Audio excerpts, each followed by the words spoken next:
항암 치료 완전 관해. 비법? 비결? 짱이죠. 와. 환영합니다. 림프의 요정 뉴진입니다. 완전 관해.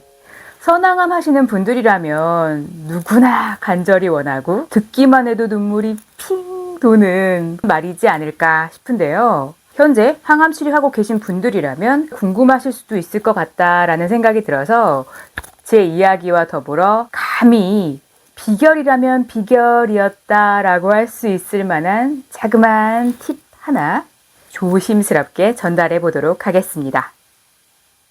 일단 병기 얘기를 안 할 수가 없죠. 저의 경우는 삼중양성 2기였습니다. KI 수치가 20이었고요. 병경 사이즈는 초음파는 약 3cm, MRI는 약 2cm였어요. 그래서 2기다.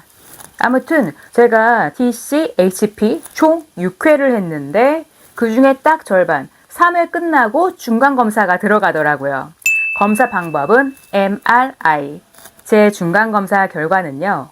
선항암 때 입원 치료를 했기 때문에 MRI를 찍고 바로 입원을 했거든요. 그때 병동에서 교수님이 회진을 도시면서 중간검사 결과를 알려주셨어요. 결과는요. 0.7cm. MRI 기준입니다. 3분의 1가량이 줄어든 거죠. 오! 제가 4차 항암 치료를 위해서 병원에 입원을 했는데 폐혈증 진단을 받았잖아요. 제가 폐혈증은 한 3주 가까이 치료를 했었거든요. 여기서부터 이미 한 사이클이 밀렸죠. 근데 제가 가끔 영상에서 얘기했듯이 폐혈증 끝나자마자 코로나에 확진이 돼가지고 일주일간 또 집에서 격리를 했어요. 아무튼 저는요, 항암 치료할 때 이렇게 많은 건강 이슈로 인해서 항암이 5주가 밀렸어요. 대박. 항암 한 사이클이 3주잖아요. 그러니까 2사이클 가까이가 밀려버린 거예요. 그때 진짜 기분이 피가 바짝바짝 마르는 느낌? 너무 걱정이 되는 거예요. 이게 표준 치료도 정해져 있는 사이클이 있는데 지켜지지 않으면 갑자기 확 부작용이 생긴다거나 줄어든 암이 다시 퍼진다거나 막 역변할까봐 막 너무너무 쫄리는 거예요, 정말. 그 뒤로는 다행히도 남은 3회의 항암 치료는 문제없이 잘 진행이 됐던 것 같아요. 그리고 수술 전 검사를 진행합니다. 수술 결과는요. 완전 관해. 너무너무 감사하게도 운이 좋았다고 생각합니다. 약발이 잘 들은 건데 아마도 부분간의 결과가 나왔다면 중간에 아픈 바람에 항암이 미뤄져서 이렇게 됐네. 코로나 때문에 더 늦어져서 어떻게 됐네. 뭐 등등등 막 온갖 자책감에 지금도 너무너무 후회하고 있을 것 같거든요. 눈에 훤해요, 정말. 다른 사람들 중간검사 결과는 어떻게 나올까? 제가 알고 있는 같은 병원 환우분들 중에서 저와 같이 선항암을 하신 분들이 총 6분 정도 되시는데요. 이분들 케이스는 허투 양성이 2분, 3중 양성이 저 포함 3분, 3중 음성 1분 이렇게 계셨거든요. 이 중에 정말 인상 깊은 분이 딱 2분이 계세요.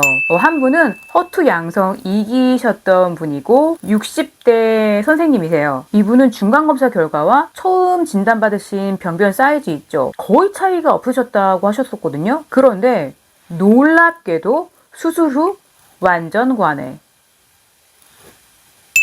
또 다른 한 분은요. 저와 같은 3중 양성 2기 50대 초반 분이셨어요. 근데 이분은 정말 더 놀라웠어요. 중간검사 때 이미 암이 안 보인다. 완전 관해가 예상된다. 라는 결과를 들으셨어요. 짱이죠. 와. 이런 경우에도 남은 항암 치료를 예정대로 모두 완료를 하더라고요. 아무튼 이렇게 중간검사 결과가 거의 줄지 않았지만 결과는 완전 관해가 될 수도 있고 3번만으로도 암이 확 없어져 버릴 수도 있고 그리고 저처럼 착실하게 모범적으로 줄어들 수도 있고 정말 여러 케이스가 있는 것 같아요. 그리고 뿐만 아니라 완전 관해를 예상했지만 막상 수술로 열어보니 그렇지 않았다라는 분들도 계셨거든요. 그러니까 제가 알고 있는 몇 분 그렇게 많지도 않은데 모두 케이스가 다른 거예요. 너무너무 신기했어요. 제가 하고 싶은 말은 중간검사 결과만으로 완전 관해를 100% 예상할 수도 100% 확신할 수도 이건 어렵지 않을까라는 그런 생각이 듭니다. 저만의 완전 관해 비결이요.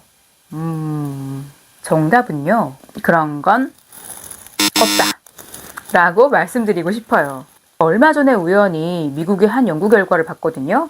유방암, 선행암 중에 균형 잡힌 식단과 적절한 운동을 한 그룹에서 그렇지 않은 그룹에 비해 긍정적인 효과가 있더라 라는 내용이었어요. 근데 이거는 굳이 연구 결과가 아니더라도 상식적으로 생각하기에도 바른 식생활하고 적절한 운동생활 유지하고 좋지 않을 이유가 하나도 없잖아요. 그렇지 않겠습니까?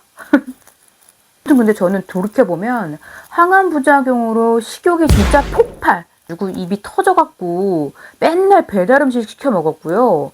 먹고 싶은 거 그냥 다 먹었어요. 정크푸드, 가공식품 이런 거 정말 다 먹었거든요. 그리고 운동은 항암 초반에 조금 하다가 폐혈증 걸린 뒤로는 정말 숨이 너무 차는 거예요. 그래서 외출도 거의 안 했거든요. 못했죠.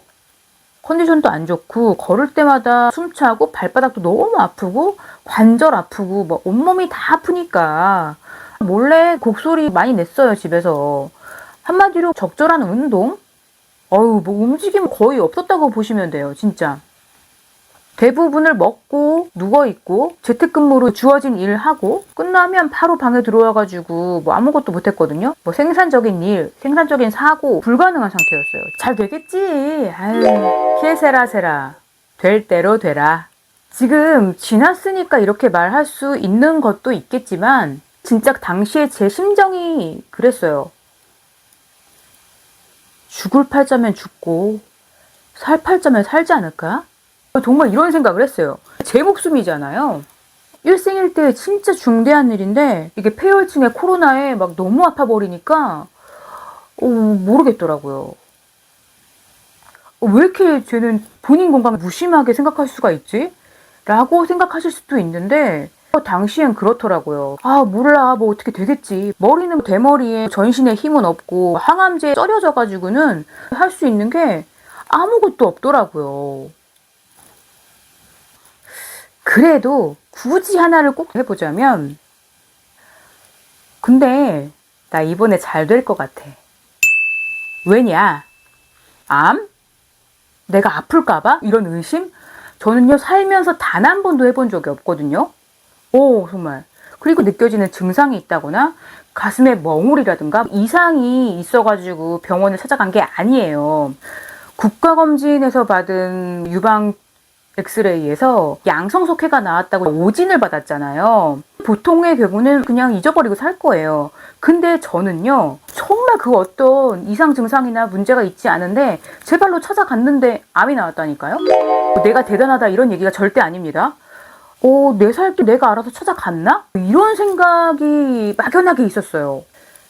너무너무 무모하지만 돌이켜봐서 생각을 해도 그 당시에 다시 돌아간다 하더라도 뭔가를 더 잘하려고 하고 뭔가를 더 노력한다 해서 할 수 있는 것도 없었고요.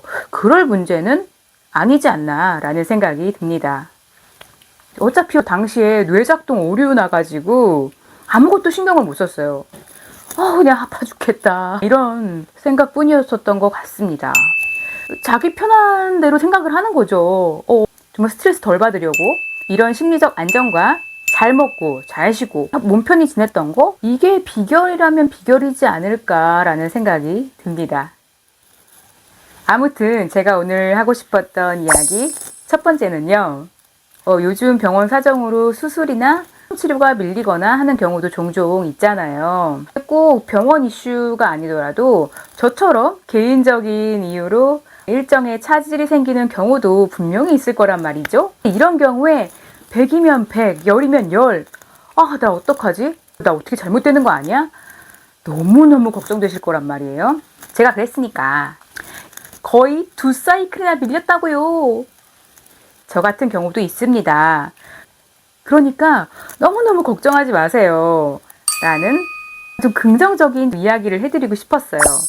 두 번째로는 선항암 중간검사 다른 사람들 결과는 어떨까? 이거 궁금하신 분들도 꽤 많으실 것 같아서 저와 제 주변에 계셨던 환우분들의 케이스를 이야기를 해보았습니다. 지금 항암 치료하고 계신 분들한테 조금이나마 도움이 되었길 바랍니다. 제가 너무너무 오랜만에 영상으로 찾아뵀는데요. 그동안도 이의 저의 정말 많았는데 영상 이렇게 찍으니까 되게 저 혼자 되게 반가워요. 빨리 편집하고 싶다 이런 생각이 듭니다. 앞으로도 하고 싶은 얘기가 머릿속에 막 빙글빙글 도는데 곧 늦지 않게 다시 돌아올 테니까 조금만 더 기다려주세요. 금방 돌아올게요. 안녕.